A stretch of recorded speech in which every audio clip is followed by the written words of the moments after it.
Après 89, toute une série de nouvelles tentatives de redessiner des frontières se présentent.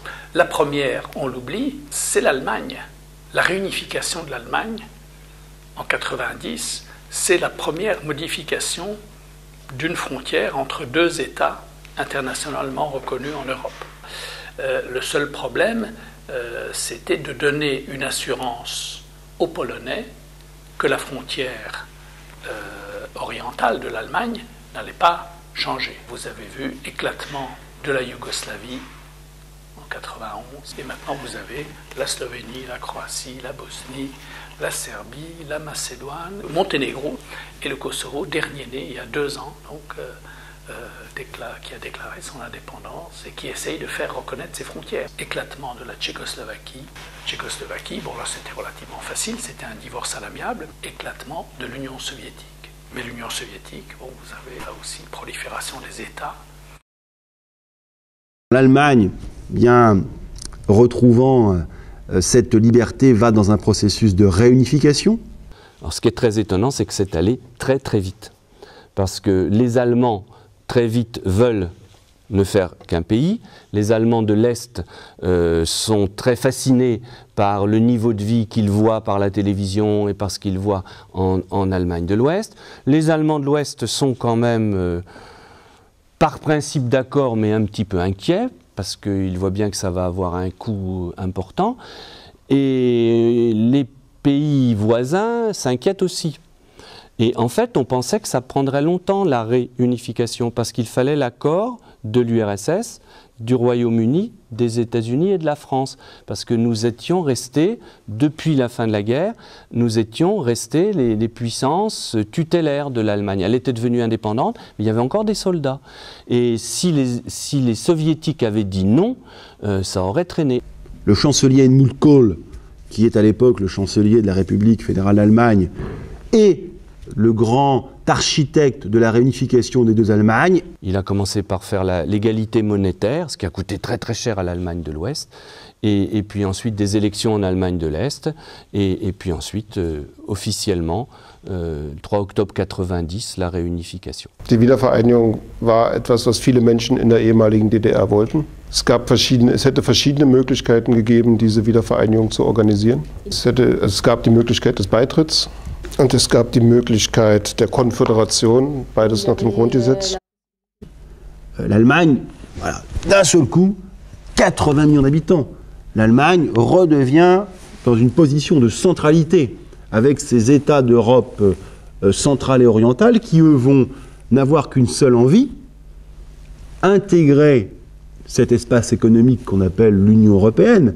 Et c'est pour ça que cette Europe va, en quelques années, passer à 25 puis à 27. Quand le mur est tombé, ils ont eu plein d'avantages. On leur a changé le marque de l'Est 1 pour 1, donc ils étaient contents. Ils avaient des économies quand même. Vu qu'ils ne pouvaient rien acheter, ils avaient quand même des économies, il ne faut pas croire. Et comme on leur a changé 1 pour 1, ils avaient quand même pas mal d'argent. Les gens, avec leur argent, le rêve, c'était de s'acheter une voiture de l'Ouest. Donc ils ont acheté des Mercedes, des Opel. Les banques en ont profité pour leur faire des crédits bon marché, etc. Ich hätte eher für die Konföderation, also für ein langsames Zusammenwachsen plädiert, weil die Wirtschaft der DDR ist durch den schnellen Beitritt komplett zusammengebrochen. Durch die Einführung der D-Mark damals, also der deutschen Mark, waren die Produkte, die in der DDR hergestellt waren, plötzlich nicht mehr marktfähig, weltmarktfähig, weil sie zu teuer waren. Und das hatte zur Folge, dass de facto fast alle Betriebe in der ehemaligen DDR an den Bankrott gegangen sind. Und das hatte eine sehr hohe Massenarbeitslosigkeit zur Folge. Also die ist im Grunde auch nie weggegangen. Also diese Massenarbeitslosigkeit ist ein Produkt dieser Form der deutschen Einheit. Und dieser Zusammenbruch der ostdeutschen Wirtschaft hat den Osten Deutschlands also wirtschaftlich so stark zurückgeworfen, dass wir bis heute keine selbsttragende Entwicklung im Osten Deutschlands, keine wirtschaftlich selbsttragende Entwicklung haben, sondern auf Transfer Transferleistungen angewiesen sind. Das heißt also, die Hälfte eines Haushaltes, zum Beispiel des Landes Brandenburg, besteht aus Zahlungen, die aus anderen westlichen Bundesländern kommen, beziehungsweise aus der Europäischen Union. Das heißt, diese Form der Einheit hat sehr viele soziale, wirtschaftliche, ökonomische, finanzielle Verwerfungen mit sich gebracht. Schieflagen, Brüche. Ils n'ont pas pu rembourser les crédits, donc ils ont vendu la voiture. Il y en a qui se sont retrouvés ruinés, quoi.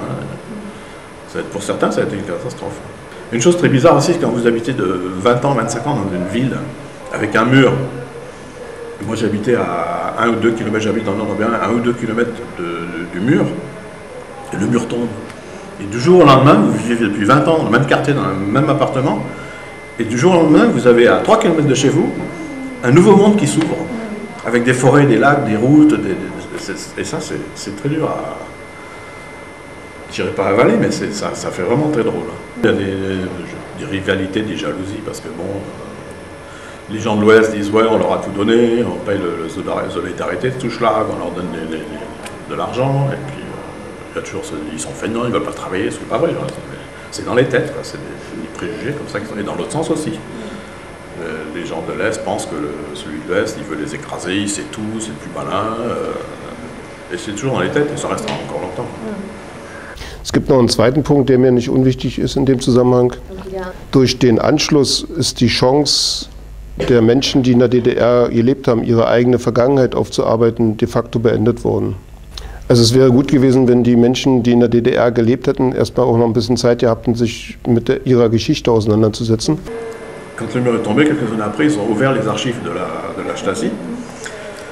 Et donc on s'est aperçu que l'oncle ou le grand-père ou le frère espionnaient pour le compte de la Stasi. Et là, il y a eu des familles aussi qui sont parties, qui se sont séparées, qui se sont battues, qui se sont arrachées.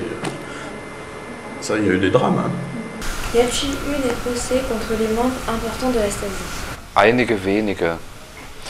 Sie sind auch weitgehend im Besitz ihrer Privilegien geblieben. Also niemand hat ihnen ihren Reichtum. Wir reden über einen Rechtsstaat, der mit einer Diktatur umgehen muss. Und man kann jemandem natürlich nur dann, unter rechtsstaatlichen Verhältnissen, man kann jemandem nur dann etwas wegnehmen, wenn man ihm nachweisen kann, dass er es zu Unrecht erworben hat. Durch die Übernahme des bundesdeutschen Politikmodells, also der Bundesrepublik. Sie haben mit ihrer Weltsicht die DDR beurteilt und das war auch medial dominierend. Das führt bis heute dazu, dass sich viele Menschen aus dem Osten Deutschlands also nicht wirklich heimisch fühlen in diesem vereinten Deutschland. Ihre Erfahrungen und Werte, die sie aus der DDR mitgebracht haben, de facto in diesem Land nicht gewollt sind, nicht zählen. Ne? Aber die Euphorie und die Begeisterung war so groß, dass die Menschen das in Kauf genommen haben. Les principaux choix politiques, c'est construisons une démocratie, donc des institutions, un parlement, une constitution, un système judiciaire indépendant. Et puis, dans le prolongement de ça, des réformes économiques, le passage à l'économie de marché.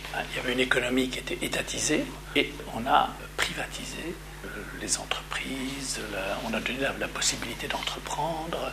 Et puis, bon, il y avait la perspective ensuite de faire le nécessaire pour rejoindre l'Union européenne i l'OTAN. Dlatego, że Polska znalazła się w tym miejscu, gdzie chcieliśmy, żeby była w 1945 roku.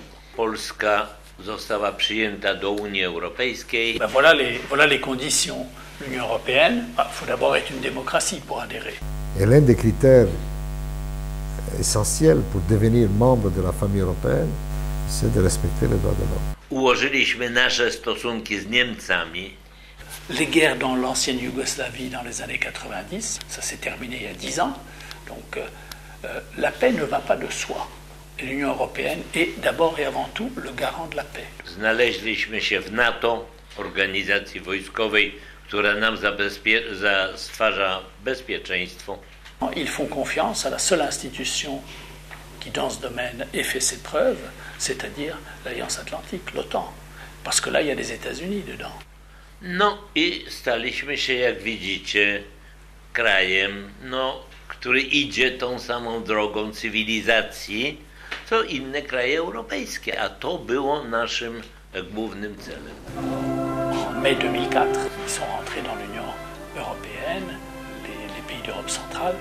Left and right turn, turn! Today, is an ode to joy. Joy at celebrating this moment together. Joy at welcoming the democratic representatives of 10 new European Union member states to the Parliament in Strasbourg. Plus la Roumanie et la Bulgarie qui sont entrées en 2007.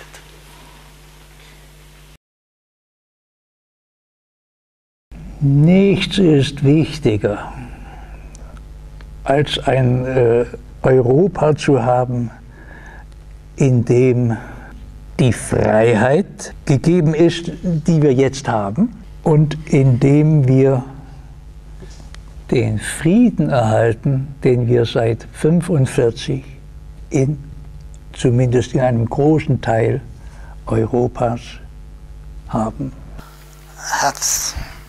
Szép jövőt, és őrizzék meg Európa. Ez komoly kérdés. A kultúrákban egyedül az európai kultúrát járt át a szabadság vágya és szellem.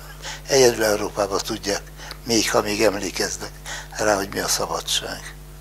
Continuez à vous poser des questions sur vous-même, sur les autres, sur l'Europe et aussi sur votre propre avenir. Je crois que s'expatrier, c'est vital pour qu'on puisse se poser des questions par rapport à l'avenir, car l'avenir européen se construit ensemble. En Europe commune, il faut développer la multiculturalité. Il faut présenter les éléments de l'ancienne culture, de la langue, des traditions aux autres, comme un cadeau, comme un enrichissement de toute la société. Ne soyez pas nationalistes, chauvins. Przez dyskusję zastanówcie się, jakie programy, jakie struktury są potrzebne pod tą epokę. Obecne struktury i programy nie pasują do tych czasów. Ani ekonomia niedobra jest na te czasy, ani demokracja nie jest dobra na te czasy. To wszystko musicie poprawić. Niedużo, ale musicie poprawić. A jak? No to w dyskusji zauważcie, jakie są mankamenty, jakie są wyzwania. Czasu nie macie zbyt dużo. Zur Jahrtausendwende. Wir haben immer eine Wahl. Und sei es, uns denen nicht zu beugen, die sie uns nahmen.